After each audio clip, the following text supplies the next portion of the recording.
What's going on, everybody? My name is Ben, and welcome back to The Bench. We're not really doing a channel update today, guys, though we are doing a little bit of an update. So I'm not really sure what to call this, so I'm just going to call this a Benchside Chat with Ben.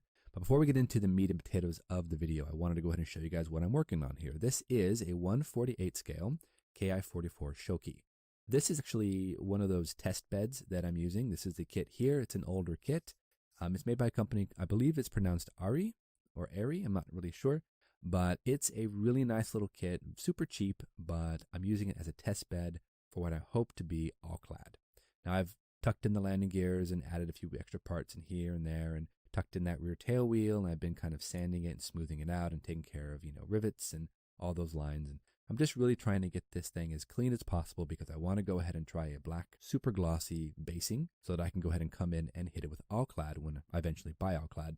And then I want to test out the metal finishes. And I have a couple of builds coming up that are natural metal, and I want to see if I can't use all-clad for that. So that's kind of what I'm doing. But this is actually not going to be a build series. I'm just doing something here while I talk to you guys because, well, it's something of interest. So that's all. Anyway, let's go ahead and jump into the topic of the video. And the main thing I want to talk about, of course, like most of us are worried about and talking about, it's this whole COPPA issue that's popped up on YouTube lately.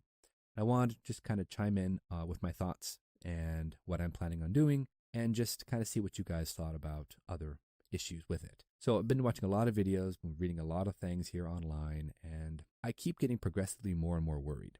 Even though I've got my channel set for adults and I've got my video content set for not for kids, I'm still a little bit concerned. And the more I read things on the FTC website and the more I listen to people talk about COPPA and all that, it's really kind of worrying me.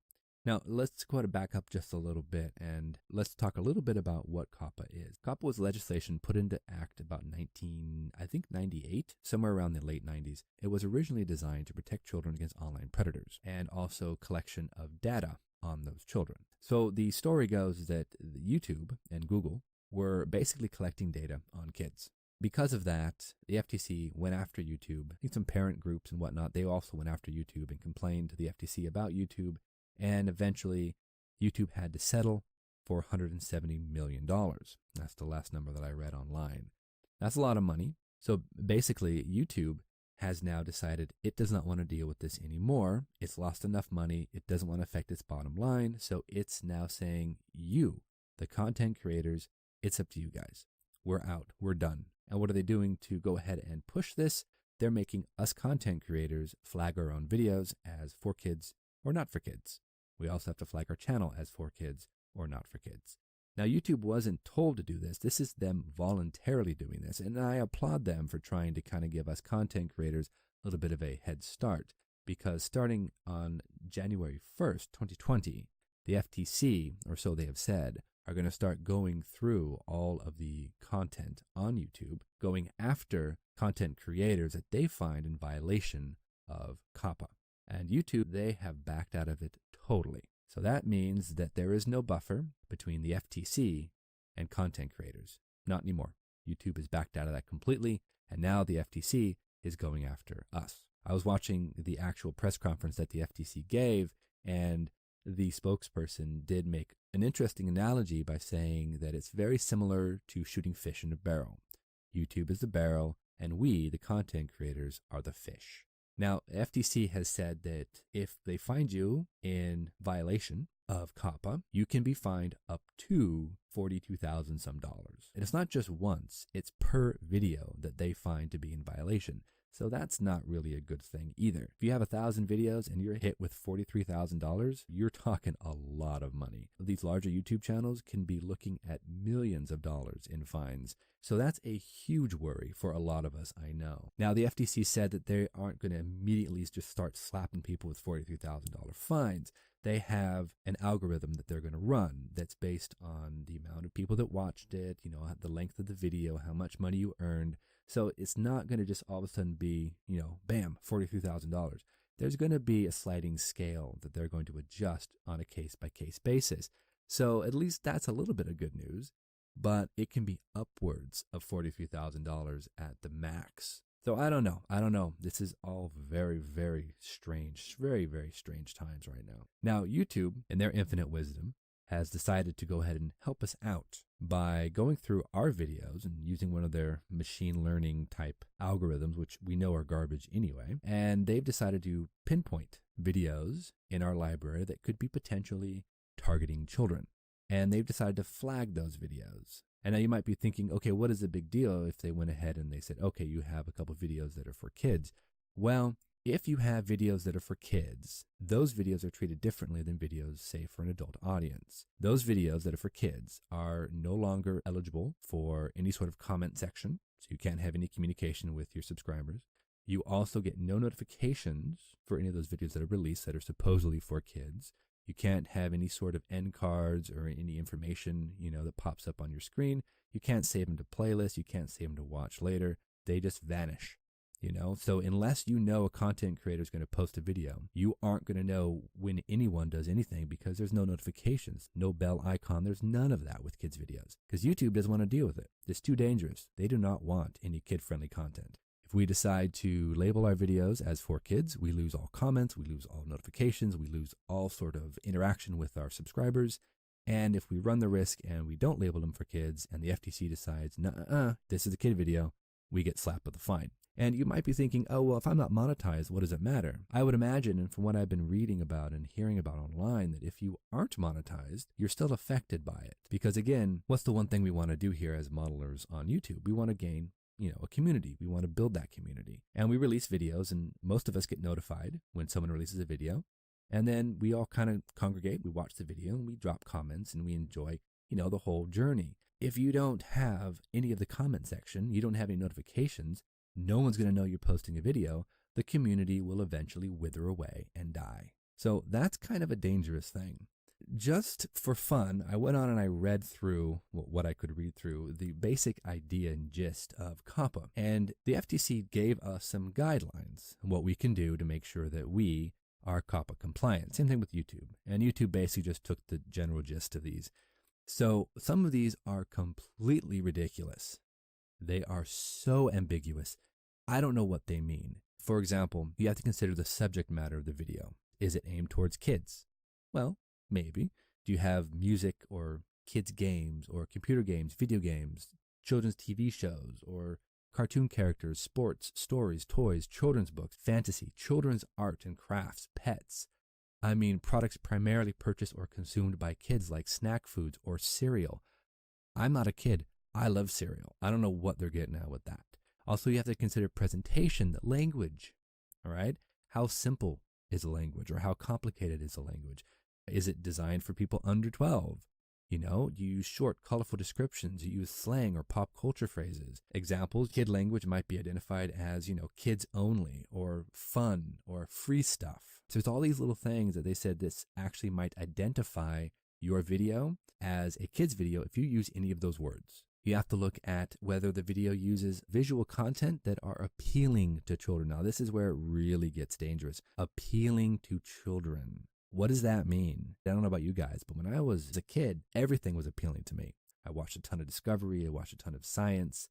I watched like Nova, an old PBS show. I used to watch a ton of stuff because I loved to learn. I still do. I don't know many kids that don't find a lot of things very appealing. So what that exactly means, I don't know. They list out animated characters, bold or fast-moving graphics, or bright and vibrant colors. If you're painting a car model and it's nice cherry red, that's a bright and vibrant color. Does that mean that your video is now for kids? There's so many issues with this. There's just so much to unpack, and it's so vague.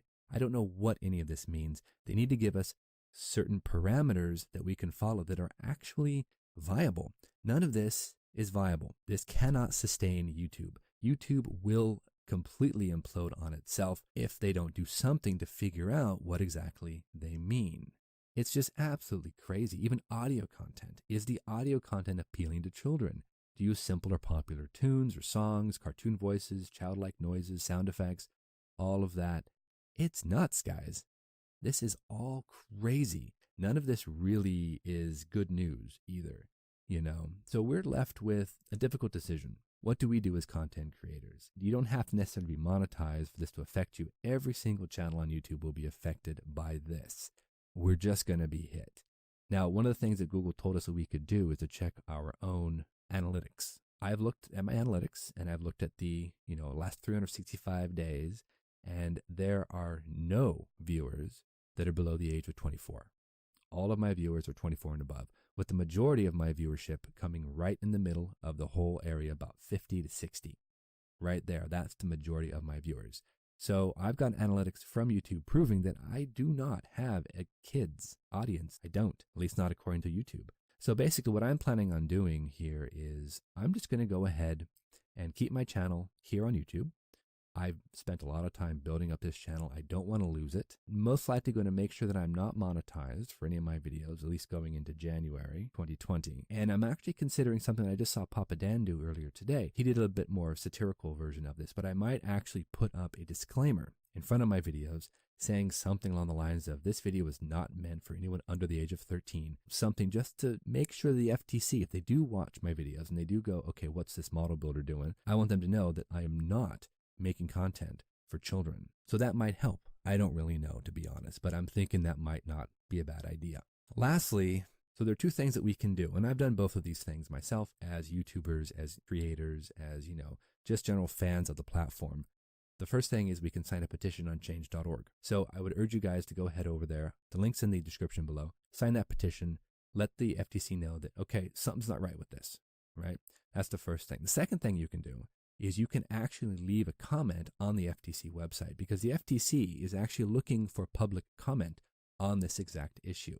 So if you guys want to go over to the FTC website, also link in the description, you can leave a brief comment. You can do it anonymously, doesn't much matter, but some well-worded comment could actually help. And they have told us that they will read all of the comments. Now, whether the actual board of the FTC is reading them, probably not, probably their interns are. But regardless, there should be a set of eyes that go ahead and read all of these comments. And I've left a comment myself. I know a lot of my friends have left comments too. So I would urge you guys to go ahead and go over there, sign that petition, leave a comment on the FTC website. Let them know that this is not something that we want to see happen.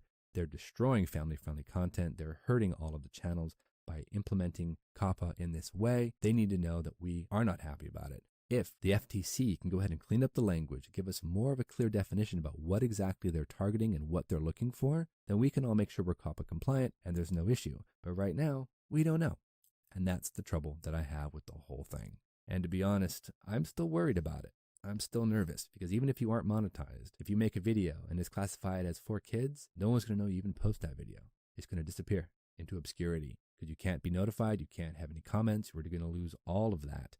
It's going to be a very difficult thing because our community is based around comments and joining each other and group builds and all that. And we can't do that on YouTube. If that's going to be the case, we all have to flag our videos as for kids. But hopefully that gives you a little idea of what's going on.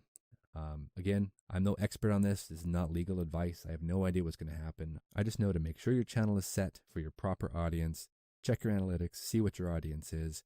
Make sure that that's all kind of straightened out. Sign that petition on change.org. Drop a comment to the FTC. Let them know you're not happy about all these changes. And we'll just see what happens, I'm sure more of this will come to light as we get closer to the deadline. But until then, we're just going to have to wait. There's not much more we can do. So anyway, guys, we're going to go ahead and call it quits for today. I think I'm going to be squared away enough with the video, and I'm probably talked you guys' ear off way too much anyway. So I'm probably going to come back in a couple of days with a new video. I've got a couple of projects that I'm going to be working on here on the channel, and we're going to see how it all goes. So until next time, everybody, go out there, get yourself some bench time, have some fun, build something cool, and we'll see you back here on the next episode of Ben Builds. Until then, take care.